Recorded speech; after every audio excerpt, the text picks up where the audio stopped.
का थकीत रकमेचा बोजा चढवणार? गुजरातमध्ये जन्मलेला औरंगजेब,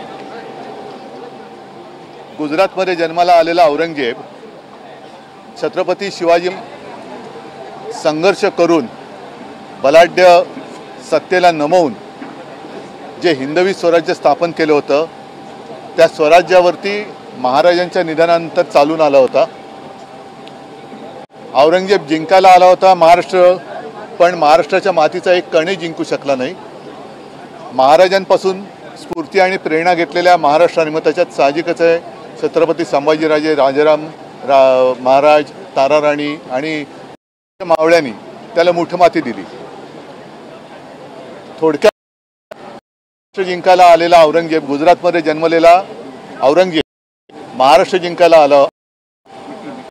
महाराष्ट्रातली माती तो जिंकू शकला नाही, मातीचा कण जिंकू शकला नाही, पण महाराष्ट्राने त्याला मुठमाती दिली। अशा औरंगजेबाचं समर्थन कोणीही शिवप्रेमी करणार नाही। त्याच्यामुळे जर कोणी त्यांचं थडगं उकरण्याची भाषा करत असेल तर नुसती भाषा किंवा आंदोलन करण्यापेक्षा डबल इंजिन सरकार जे आहे ते नुसतं वाफा सोडतंय का? कारण मुख्यमंत्र्यांनी ही कबर उखडण्यामध्ये दाखवलेली आहे आणि त्याला केंद्राचं संरक्षण आहे। म्हणजे केंद्र सरकार औरंगजेबाच्या थडग्याला संरक्षण देणार असेल तर मग केंद्र सरकारला विचारलं पाहिजे किंवा भारतीय जनता पक्षाला आम्ही विचारतोय, तो औरंगजेब तुमचा कोण लागतो? आणि दुसरी गोष्ट अशी की औरंगजेब असो, अफजल खान असो, ही छत्रपती शिवाजी महाराजांच्या पराक्रमाचे पुरावे आहेत। ते जर यांना वाटत असेल नष्ट करायचं तर आंदोलन काय करताय? तुम्ही सरकारकडे जा, मोदींकडे जा आणि मोदींना म्हणा की गुजरातमध्ये जन्माला आलेला औरंगजेब जो महाराष्ट्राने त्याला मुठमाती दिली ती कबर तुम्ही उद्ध्वस्त करा। आणि तो जेव्हा सोहळा कराल तेव्हा चंद्राबाबू आणि नितीश कुमारला प्रमुख पाहुणे म्हणून बोलवा। आहे सोपा विषय आहे, त्याच्यात दंगल करायचं कारण काय? कालची नागपूरची दंगल ही पूर्वनियोजित होती, कारण अफवा त्याच्या आधी खूप मोठ्या प्रमाणात पसरवण्यात आली होती। आता त्याच्याबद्दल गृहमंत्र्यां हे नागपूर आहे, RSSचं मुख्य कार्यालय नागपूर आहे। अशा या नागपूरमध्ये हिंदू खतरमे कसा काय? मग इतके वर्ष तुम्ही केलं तरी काय नेमकं? मग पूर्वनियोजित असेल तर तुमचं गृह खातं झोपा काढत होतं का? हा पूर्वनियोजित कट तुमच्या कानावर आला का नाही? आणि जर आला असेल तर तुम्ही त्याचे केलं का? या सगळ्या एका प्रश्नामध्ये अनेक प्रश्न दडलेले आहेत। राज्याचं अधिवेशन सुरू आहे, अधिवेशनामध्ये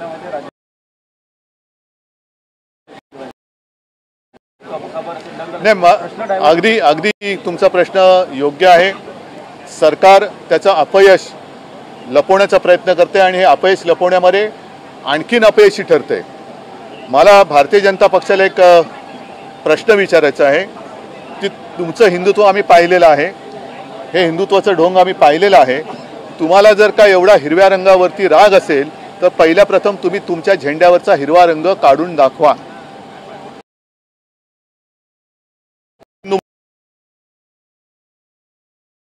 पाकिस्तान करायची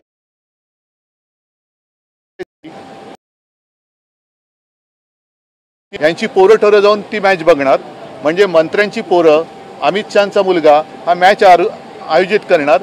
इकडे साध्या मुलांना, गरीबाच्या मुलांना हिंदुस्थान पाकिस्तान करून लढवायचं आणि तिकडे दुबईत जाऊन मॅच बघायची। हे हिंदुत्व कोणतं? बांगलादेशमध्ये हिंदूंवरती अत्याचार होत आहेत ही माहिती आल्यानंतर एक तर तुम्ही त्या शेख हसीनांना इकडे सहारा दिला, त्या नक्की कुठे कल्पना नाही, पण सर्वसामान्यांच्या घराची होळी करायची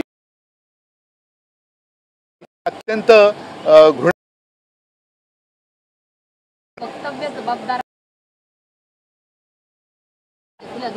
नाही, यांची मिलीभगत आहे, यांची सगळी मिलीभगत आहे। यांच्याकडे कोणते मुद्दे, परत एकदा सांगतो, औरंगजेबाचं समर्थन कोणी शिवप्रेमी करणार नाही, आम्ही पण करत नाही, करू शकत नाही। पण हा विषय काढण्यापूर्वी ज्या हतबलतेने आज मुख्यमंत्री म्हणालेत की मोदींकडे जा आणि तुम्ही ते रक्षण तुम्ही करता, एक सांगितलं, मी मुख्यमंत्र्यांना धन्यवाद देतो। मग औरंगजेब तुमचा लागतो कोण हे उत्तरही मुख्यमंत्र्यांनी द्यावं।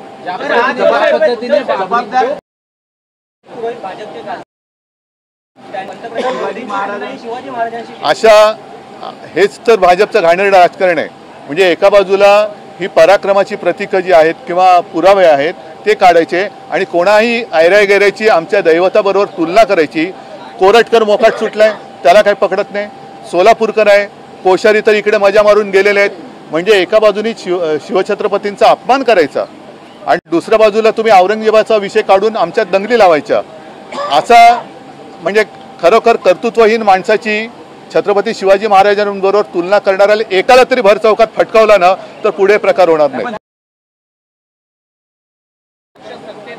त्या पक्षाचा उपमुख्यमंत्री अशा वेळेला औरंगजेबची कब्र काढा म्हणून आंदोलन करतात पाहिजे. म्हणजे हे अपयशी सरकार आहे, फसवेगिरी करून सत्तेवर आलेला आहे. आणि तो जो प्रश्न तुम्ही विचारलात की यांच्या सगळ्या फसव्या योजना ज्या थापा यांनी मारल्या होत्या निवडणुकांमध्ये, लाडकी बहीण असेल, लाडका भाऊ असेल, शेतकऱ्यांची कर्जमुक्ती असेल, बऱ्याचशा गोष्टी. आता मी बसलो होतो त्या शाळेचा अनुदान, शेतकरी आत्महत्या करतायत, त्या नागरीने आत्महत्या केली. पाण्याच्या कैलास नागरीने आत्महत्या केली. त्यांच्या बहिणींनी काल सगळ्यांसमोर आपल्या सरकारला सांगितलं की तुम्हाला लाज वाटली पाहिजे, भारत हा कृषीप्रधान देश म्हणता आणि शेतकरी आत्महत्या करतात, तुम्हाला कसलीच लाज नाही वाटत. काय उत्तर काय तुमच्याकडे? शिक्षक आत्महत्या करतायत. म्हणजे एक एक गोष्ट. औरंगजेबाचं थडगं जरूर उकरा, पण त्याच वेळेला शेतकऱ्यांच्या चिता जळतायत, त्याच्याकडे लक्ष देणार आहेत की नाही? शेतकऱ्यांच्या चिता जळतायत, आत्महत्या करतात शेतकरी, त्या चिता जळतात तुमच्या डोळ्या देखत आणि तुम्ही औरंगजेबाचं थडगं उकरताय. तर एकदा उकरून तो विषय संपवून टाका. जबाबदार कोण वाटत तुम्हाला? असं म्हणतात भाजपचे आमदार, असं म्हणतात की पोलीस तिथे उशीर आले, एकीकडे चिथावणी वक्तव्य आणि हिंदू परिषदेचं आंदोलन. म्हणजेच सरकार अपयशी आहे ना. तिकडे RSSचं मुख्य कार्यालय, तिथे RSSच्या कार्यालयाला DZZ++ सिक्युरिटी आहे. असेल बाहेरून म्हणाले म्हणतात. म्हणजेच काय की स्वतःचं सरकार किती दुर्दैवाने मी म्हणेन की बेकार आहे हेच त्यांनी म्हटलेलं आहे. अनिल परब बोलत असताना उपमुख्यमंत्री एकनाथ शिंदे हे आक्रमक झालेले पाहायला मिळाले. आक्रमकपणे ते आक्रमकपणा नव्हता, तो भेदरटपणा होता. त्या भेदरटपणाला आक्रमकपणा नाही म्हणता येत.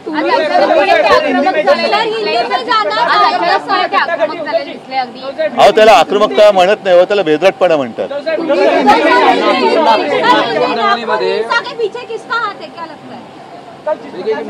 मैं मुख्यमंत्री नहीं हूँ, ना ही मैं गृह मंत्री हूँ. तो मुख्यमंत्री जो है, मुख्यमंत्री जी को पूछो किसका हाथ है, क्योंकि RSS का मुख्यालय वहाँ है. अब इनके कार्यकाल में वहाँ डबल इंजन सरकार है ना, महाराष्ट्र में और केंद्र में. डबल इंजन सरकार की असफलता है और अगर ये सरकार असफल है तो इन्होंने इस्तीफा देना चाहिए. सर, भाजपा ने कहा ये हिंसा है जो ये साजिश की ओर इशारा करती है साजिश है. और इसलिए मैंने कहा कि जिसका जन्म गुजरात में हुआ था, ऐसा औरंगजेब जब हमारे छत्रपति शिवाजी महाराज उनके पश्चात महाराष्ट्र के ऊपर उन्होंने आक्रमण किया था और महाराष्ट्र में उनकी कब्र बांधी गई. बार बार कहना ठीक नहीं, लेकिन सच्चाई है कि गुजरात में जिसका जन्म हुआ था वो वहाँ के छत्रपति शिवाजी महाराज जी के खिलाफ जो महाराष्ट्र में आए थे वो वापस आगरा नहीं जा सके. तो अब 400 साल पूरा निकाल, लेकिन उस वक्त चंद्रबाबू नायडू और नीतीश कुमार जी को जरूर बुलाइए. जिस तरीके से बयान मिनिस्टर्स और मंत्रियों द्वारा आ रहे थे, कौन से बयान? नीतीश राणे क्या बयान? जो लगातार औरंगजेब का मुद्दा छेड़ रहे थे, नीतीश राणे क्या लगता है कि प्रमुख कारण बना इस पूरी हिंसा के? नहीं, मैंने कहा ना कि उन्हीं की सरकार है ना. चिल्ला चिल्ली नाटक ढोंग क्यों कर रहे, नाटक क्यों कर रहे? जाओ मोदी के पास. नहीं, और जो बुलडोजर यूपी में चला रहे थे वैसा बुलडोजर चलाओ ना, किसने रोका है? अगर ऐसी बात है तो भाजपा ने अपने झंडे से हरा रंग निकालना चाहिए. बिल्कुल. अगर भारतीय जनता पार्टी बीजेपी को हरे रंग से कुछ तकलीफ है तो उनके झंडे पर जो हरा रंग है वो उन्होंने हटाना चाहिए. तुम्ही आमच्या भगव्याला कलंक लावण्याचा प्रयत्न केला, शिवसेना कलंक लावण्याचा प्रयत्न केला आणि तुम्ही आम्हाला हिंदुत्व शिकवता. तुमच्या आज असं बोलले सभागृहात अनिल परब यांना उद्देशून असं बोलले की तुम्ही आणि अनिल परब हे नरेंद्र मोदी यांना भेटायला गेला होतात आणि माफी हो, तेव्हा एकनाथ शिंदे हे मोदींच्या कचरा डस्टबिन मध्ये होते, आम्हाला कळलंच नाही. चला, धन्यवाद. जय हिंद, जय महाराष्ट्र.